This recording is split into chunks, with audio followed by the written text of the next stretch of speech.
Mark Butler, welcome to 7:30. Thank you, Sarah. In making this announcement today, you said that the NDIS was in danger of losing its social licence. Can you explain that? Well, for a scheme that doesn't touch as many Australians, for example, as Medicare and aged care, you do need social licence. Taxpayers need to have confidence that they're getting value for the money they're investing in the scheme. And at the moment, that licence is very strong. People do recognise that the NDIS has transformed the lives of people living with disability. But they also say through research that it's costing too much. They're concerned about dodgy providers.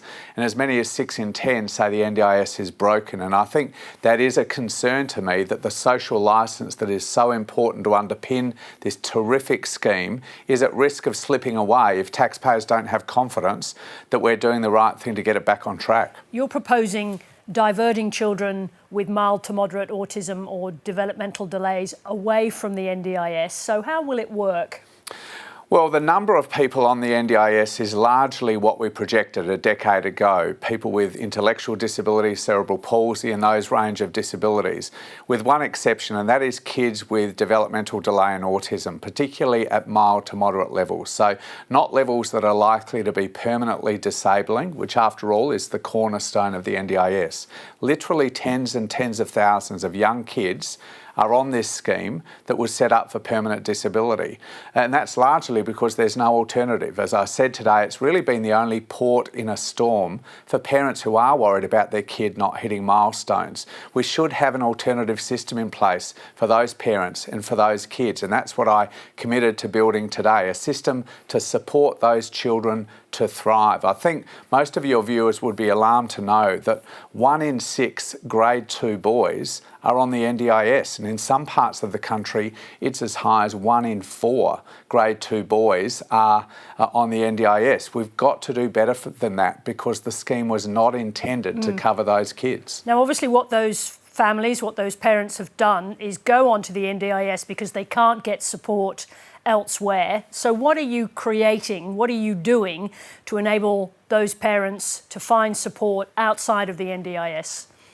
Well, we need to leverage those existing systems, the infant and maternal health systems that states run, the primary care systems that we fund through Medicare, supports in community health centres that used to exist long before the NDIS, but frankly have been defunded to a degree in order to pay for the National Disability Insurance Scheme. So rebuilding, refocusing those mainstream broad-based supports that have existed for long before the NDIS, that's the response you should have to what is a mainstream broad-based issue, and that is a lot of kids do have developmental delay and autism issues that do need support to help them thrive. The only place they can get that right now is the NDIS, and that's not the right fit for them.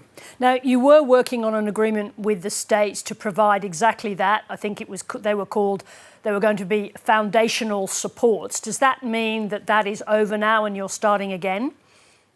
No, this is that work. I mean, I've given it much more shape, I think, by describing what it means for parents. That is support to help their kids thrive right through the life course, from the time they're born into the time they get into formal schooling. What I heard from states is they didn't think the Commonwealth was leaning in enough. So I've said we want to lead this process. We are going to lean in.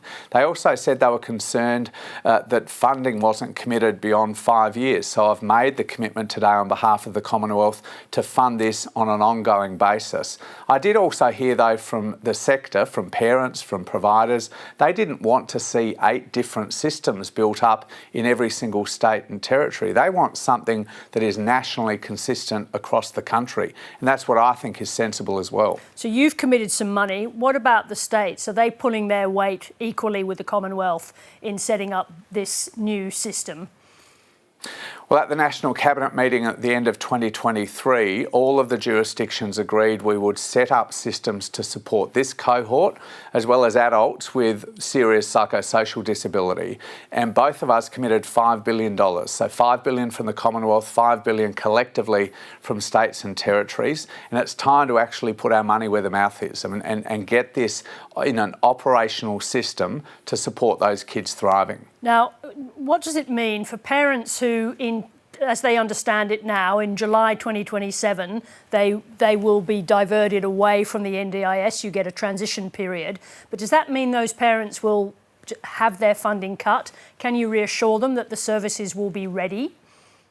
Well, I've been very clear. We're not going to start diversion from the NDIS before there's that strong, robust system to support kids thriving. So that's why there's about a 2-year run-up to this. We'll start rolling out those services next year. They will require some time to roll out fully to give parents confidence that they're going to get the supports that they need and want to help their kids thrive. So it's quite a run-up. If kids are on the NDIS at that time, they're entitled to remain on it. They'll be subject to the usual rules of the NDIS. But I just don't think in the long term this is the right scheme for kids with mild to moderate developmental delay or autism. And parents really need, and their children need, a mainstream broad-based system of supports available in a whole range of settings that they're at very regularly to help their kids thrive. And that's what I committed to delivering today. And you can absolutely guarantee that those services will be in place for those families?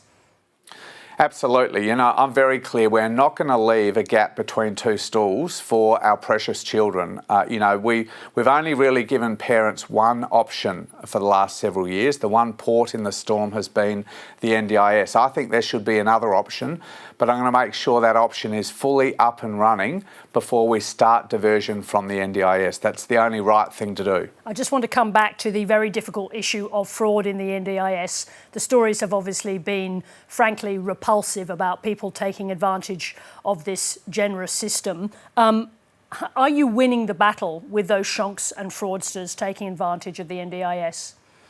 Well, we had to start from scratch. The National Audit Office said before 2024, so the scheme had been running for over a decade, there was effectively no real control on fraud and non-compliance within the NDIS. So we've had to build it up from scratch. Bill Shorten, to his credit, started that work, and already we've had hundreds of investigations, search warrants, and we are starting to crack down. But we've got 260,000 service providers in this scheme, only 16,000 of whom are registered. So we have precious little line of sight about who they are, what they're doing, what their qualifications are.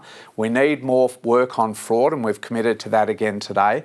But we also, frankly, need a more robust system of provider registration, the sort of which you see in aged care, in veterans care, in the health system, and frankly should exist in the NDIS as well. All right, we'll look forward to seeing how that goes. Mark Butler, thank you very much indeed for joining us. Thanks, Sarah.